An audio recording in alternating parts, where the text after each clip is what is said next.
Hi friend, welcome to daily blog Ubharta Bharat channel. मैं हूं आपकी होस्ट रूबी ठाकुर। दोस्तों, अमेरिका से एक राहत की खबर आई है।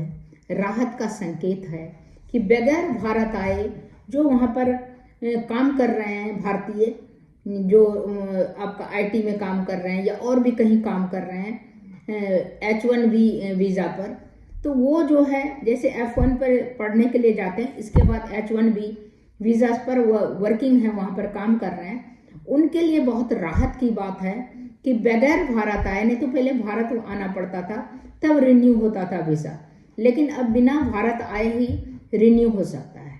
अमेरिका में भारतीयों को मिलने वाली H1 वीज़ा को लेकर इस समय जबरदस्त राजनीतिक विवाद चल रहा है। ऐसे में अमेरिकी प्रशासन की तरफ से इस वीज़ा को हासिल करने के लिए भारतीयों को एक बड़ी राहत देने की संकेत है।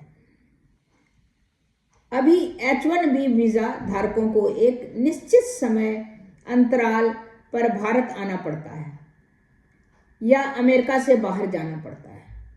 पासपोर्ट पर किसी दूसरे देश का स्टंप लगाना पड़ता है। कहीं चला जाता है, लोग कनाडा चला जाता है, मैक्सिको चला जाता है, तभी उसका वीज़ा रिन्यू होता है। इस बाध्यता को समाप्त करने के लिए भारत स्थित अमेरिकी दूतावास में एक प्रौद्योगिकी आधारित प्रायोगिक परियोजना का काम किया है। परियोजना सफलतापूर्वक पूरी हो गई है। इसे 2025 में लागू किया जाएगा। यह जानकारी अमेरिकी दूतावास की तरफ से जारी वार्षिक पत्र में दी गई है। इस सुविधा में सबसे ज़्यादा सहूलियत आईटी सेक्टरों में कार्यरत भारतीय पेशेवरों की होगी।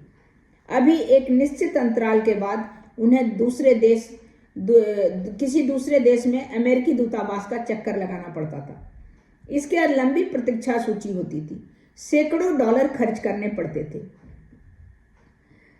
सनद रहे पिछले नए नवनिर्वाचित राष्ट्रपति डोनाल्ड ट्रंप और उनके प्रमुख सहयोगियों टेस्ला प्रमुख एलन मस्क की तरफ से H1 वीज़ा को समर्थन किए जाने से काफ़ी बड़ा विवाद पैदा हो गया है।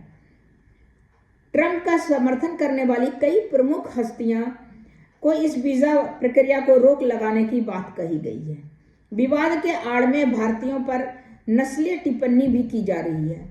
ट्रंप की तरफ से अपनी आगामी सरकार की महत्वपूर्ण पदों पर नामित विवेक रामास्वामी और श्री राम कृष्णन को भी नस्लीय टिप्पणी का सामना करना पड़ रहा है। माना जाता है कि 20 जनवरी को सत्ता संभालने के बाद आव्रजन को लेकर ट्रंप पहली घोषणा करेंगे। यह वीज़ा भारतीय पेशेवरों के लिए काफ़ी लोकप्रिय है। भारत से जो भी जाते हैं या तो पढ़ने जाते हैं तो वहाँ पर काम करते हैं, तो H1B वीज़ा पर करते हैं। उसी तरह आईटी वाले जो अगर यहाँ की कंपनी और अमेरिका में कंपनी है, उस कंपनी के द्वारा भी अपने एम्प्लॉय को लोग भेजता है वहाँ पर अमेरिका, तो उसको भी H1B वीज़ा पर ही वो वहाँ पर काम करते हैं। तो इसीलिए भारतीय जो नौकरी पेशा है, जो आईटी वाले हैं, जो अमेरिका बाहर जाके काम करते हैं, उसमें ये वीज़ा बहुत लोकप्रिय है। अमेरिकी प्रौद्योगिकी की कंपनी भारत जैसे देशों से हर वर्ष हजारों कामगारों को नियुक्त करने के लिए H1B वीज़ा पर निर्भर करते हैं। जैसे एलन मस्क ने इसका समर्थन किया और दूसरा भी एक सहयोगी ने उनका समर्थन किया। तो इस तरह करके लेकिन टिप्पणी हो रहा है, वहाँ का जो अपोजिशन है और भी दूसरा है, वो लोग ने इसको ख़त्म करने के लिए, तुरंत ख़त्म करने के लिए बोला है। तो लेकिन जो भी हो, अमेरिका में आईटी सेक्टर में कार्यरत भारतीय को राहत मिलेगी। प्रौद्योगिकी परियोजना पर अमेरिकी दूतावास ने काम कर लिया पूरा। 2025 में ये लागू होगा। तो ये बहुत खुशी की बात है। जो वहाँ रह रहे हैं उनको आने की ज़रूरत नहीं है, वहाँ आए बिना ही वो वहाँ पर रिन्यू हो जाएगा। तो तब तक कितना ही, फिर मिलती हूँ अगले कुछ न्यू इंटरेस्टिंग टॉपिक को लेके। मेरे वीडियो को आप लाइक कीजिए, सब्सक्राइब कीजिए, बेल आइकॉन दबाइए। इसी तरह इंटरेस्टिंग टॉपिक पर मैं वीडियो लेके आते रहूँगी। तब तक के लिए नमस्कार।